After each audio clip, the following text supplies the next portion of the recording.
Hello everyone, welcome to my last lesser known but awesome heroes video.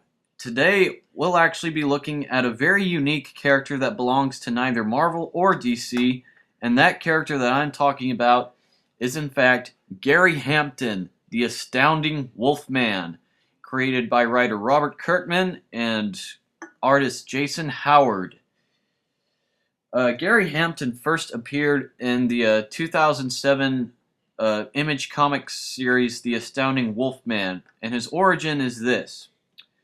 The Astounding Wolfman, as I've said, is a rich, wealthy billionaire CEO named Gary Hampton who lives with his beautiful wife Rebecca and his teenage daughter Chloe.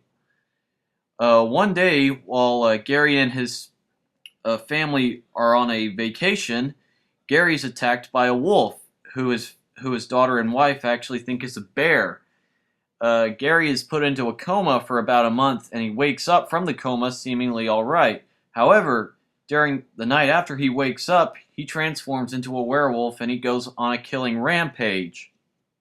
Well, I wouldn't exactly say it's a rampage because he only murders one man, but yeah, basically, he wakes up from his rampage, and whenever he checks the security cameras, he sees what he's become and he becomes horrified by it.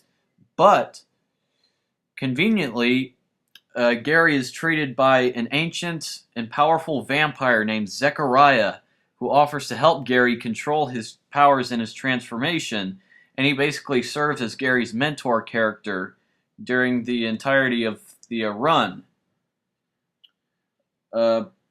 Throughout the weeks and months, Zechariah teaches Gary to control his wolf form, and eventually, whenever Gary transforms into a werewolf, he completely regains his own mind and his own consciousness, and thus he's completely unaffected whenever he transforms. He still retains his personality and soul whenever he transforms into a werewolf, all thanks to Zechariah's training.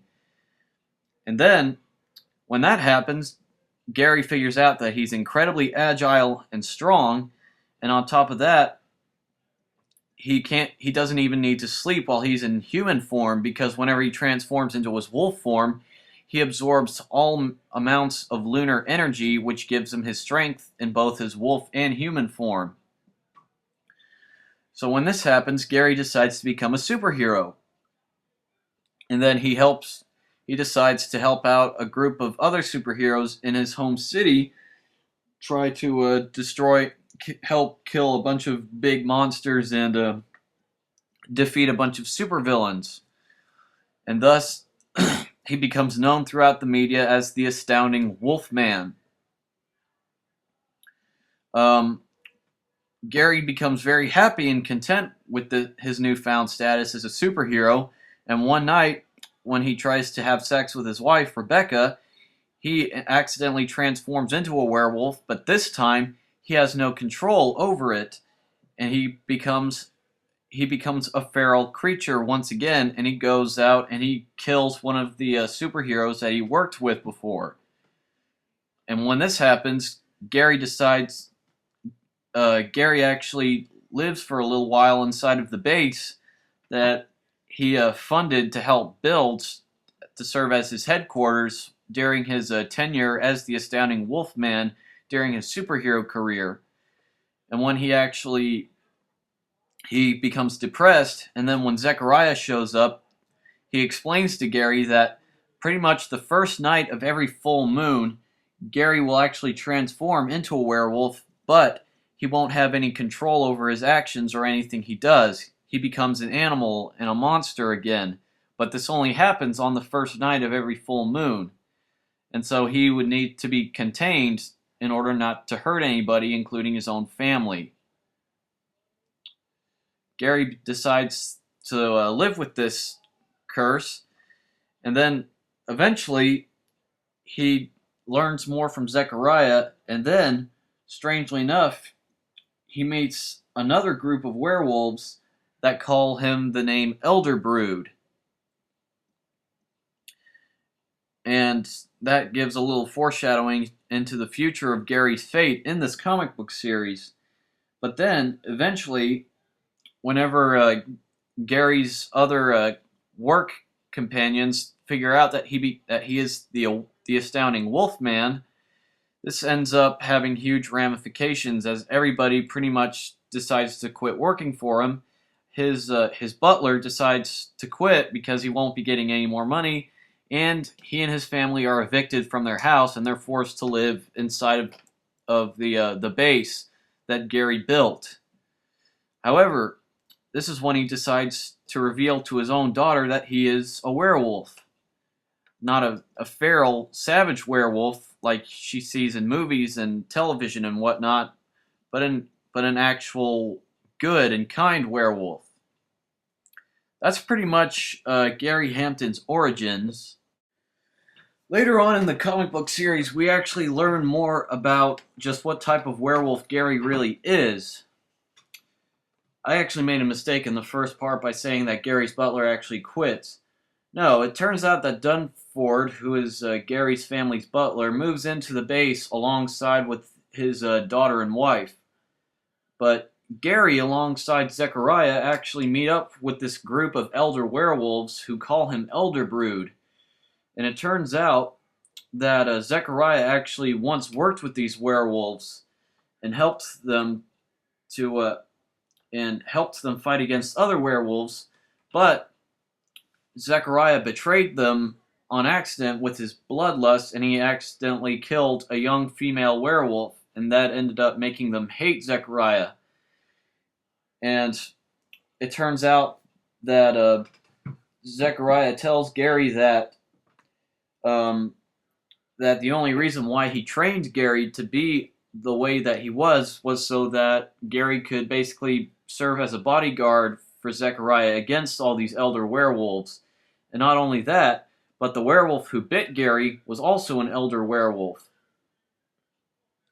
And so, in a fit of blind rage, Gary ends up seemingly killing Zechariah by chopping his head off, but it turns out that didn't kill him, and that he only did that to gain the trust of the elder werewolves.